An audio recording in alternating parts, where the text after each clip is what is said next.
Սիրելի արարատցիներ, սիրելի հայրենակիցներ, Արարատ լեռան փեշին, Արարատ լեռով հիացող, Արարատով հպարտացող սիրելի հայրենակիցներ, երբևէ կարող էի մտածել, որ Հայաստանը կունենա վարչապետ, ով վախենում է Արարատից, ով ջնջում է Արարատը ամեն տեղից, ով մտածում է, թե ինչ հնար գտնի, որ մարդիկ չնայեն Արարատի ուղղությամբ։ Սա դեռ հիմա, իսկ մի քանի ամիս անց նա հավակնում է իշխանության, որ արգելի անգամ Արարատ բառի գործածումը։ Երբ հայրենիքի քողերի փոքրիկ խմբակը գա Արարատ, պահանջեք, որ նա արտասանի Արցախ բառը, թեկուզ իրեն բնորոշ տար կամ վանկերով, օրինակ A-R-C-A-X, Արցախ։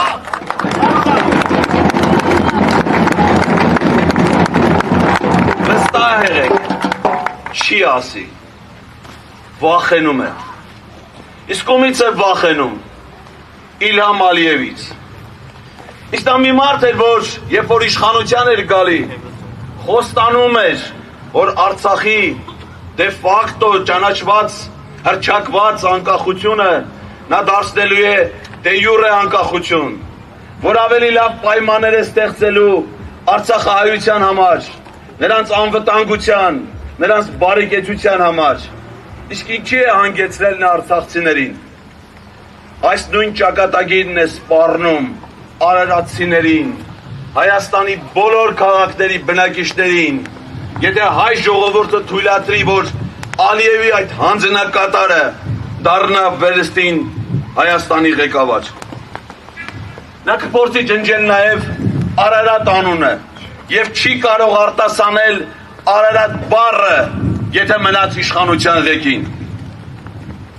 Նա այդ վիճակին հասել է իր պարտությունների, իր իսկ ստորացումների շնորհիվ եւ հիմա փորձում է այդ պարտությանը, այդ հանցանքին մասնակից դարձնել մեր ողջ ժողովրդին։ Մենք դա երբեք թույլ չենք տալու։ Դա իր պարտությունն է,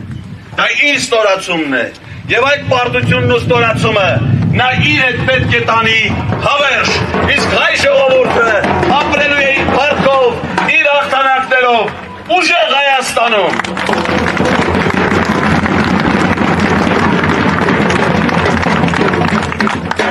Մենք հիմա կանգնած ենք Արարատի սրտում, Արարատի փառավոր զավակ Վազգեն Սարգսյանի Արարատ լեռանը նայող հուշարձանի առաջ։ Պատկերացնում եք, Վազգեն Սարգսյանն էլ է եղել Հայաստանի վարչապետ, Նիկոլ Փաշինյանն էլ է Հայաստանի վարչապետ։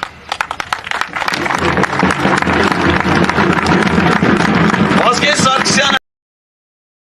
Հայաստանի վարչապետ դառնալուց առաջ անցավ Ղարաբաղյան շարժման միջով, Արցախյան պատերազմով, բանակ հիմնելով, Արցախն ազատագրելով, Հայաստանի սահմաններն անառիկ դարձնելով, սա եկավ վարչապետ պատերազմ հրահրարելով, Արցախը հանձնելով, Արցախը հայությանը ցեղասպանության ու բռնի տեղահանության ենթարկելով, հիմա էլ արցախցիների դեմ պայքարի դուրս գալով Հայաստանի ներսում, ատելություն հրահրելով մեր ժողովրդի մեջ։ Արարատում Վազգեն Սարգսյանի տուն թանգարանն է։ Արարատում Վազգեն Սարգսյանի անունը կրող զորամաս է։ Վազգեն Սարգսյանի անունը կրող փողոցներ, հրապարակներ, մարզադաշտ գոյություն ունի Հայաստանի տարբեր քաղաքներում եւ գյուղերում։ Վազգեն Սարգսյանը պարգևատրվել է Արցախի հերոսի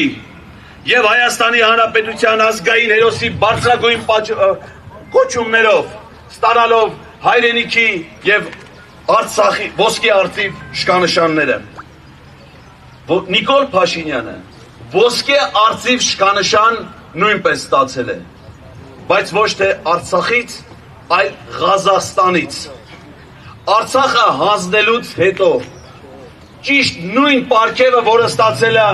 Իլհամ Ալիևը։ Վերջին շրջանում նրանք Իլհամ Ալիևի հետ նույն պարգևներն են ստանում, նույն վայրից, որովհետև նրանք եղբայրացել են հայ ժողովրդի դեմ պայքարի դուրս գալու համար։ Սիրելի հայրենակիցներ, ես այսօր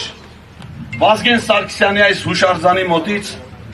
ուզում եմ հատուկ ուղերձ հղել Հայաստանի բոլոր զինվորականներին։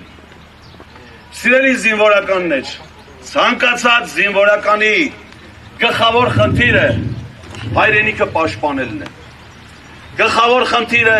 մարտական առաջադրանքը կատարելն է։ Զորամասի դրոշը եւ հայրենիքը պաշտպանելն է։ Զինվորականները դա պատրաստ են անել նաեւ առանց վարձատրության, կամավորությամբ։ Այդպես է եղել Արցախյան բոլոր պատերազմներում, նաեւ 44 օրյա պատերազմում։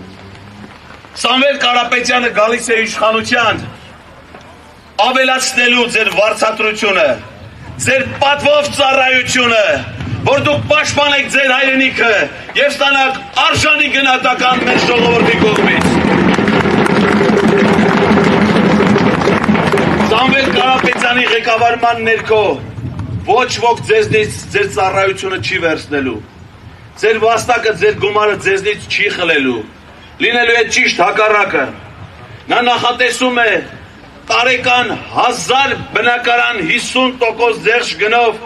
զինված ուժերում ծառայող մեր զինվորականների համար։ Իսկ եթե նրանք կունենան նաև իրենց 5-րդ բալիկին, ապա նաև անվճար բնակարան։ Սամվել Կարապետյանը խոստանում է ամսական 40,000 դրամի ամսվա վճար ժամկետային զինծառայողների համար։ 1.5 տարվան դրած ծառայության արդյունքում դա կլինի 720,000 դրամ։ Սամվել Կարապետյանի պաշտոնավարման շրջանում թութու լավան չի լինելու զինվորականների գնահատողը, էլեկտրական շունը չի լինելու նրանց լավագույն բարեկամը, այլ լինելու է որակյալ սպառազինություններ, հայրենիքը պաշտպանելու իրական կարողություններ։ Ձեր հրամանատարները իրավունք ունեն ձեզ հրամաններ տալու միայն հայրենիք պաշտպանելու համար։ Ընտրություն կատարելու համար ձեզ հրաման տալու իրավունք նրանք չունեն։ Այդ հրամանները դուք պետք է ստանաք ձեր սեփական խղճից, ձեր հիմիկված ծառայության վիճակը գնահատելուց, ձեր զավակների աչքին նայելուց, այնպես որ վստահ կերպով գնացեք ընտրության, որևէ մեկին մի լսեք ձեզնից բացի։ Պետք չի, որ ծառայության բերումով դուք այսօր լինեիք այստեղ, պետք չի, որ ծառայության բերումով դուք մասնակցեք որևէ քաղաքական գործընթացի։ Մենք ինքներս դրա կարիքը չունենք, բայց դուք կարիք ունեք հունիսի 7-ին գնալ ընտրության, վստահ լինել, որ այդ պահին դուք միայնակ եք ձեր մտքի եւ ձեր խղճի եւ ձեր երրորդ համարի քվեաթերթիկի հետ, եւ այդ քվեաթերթիկը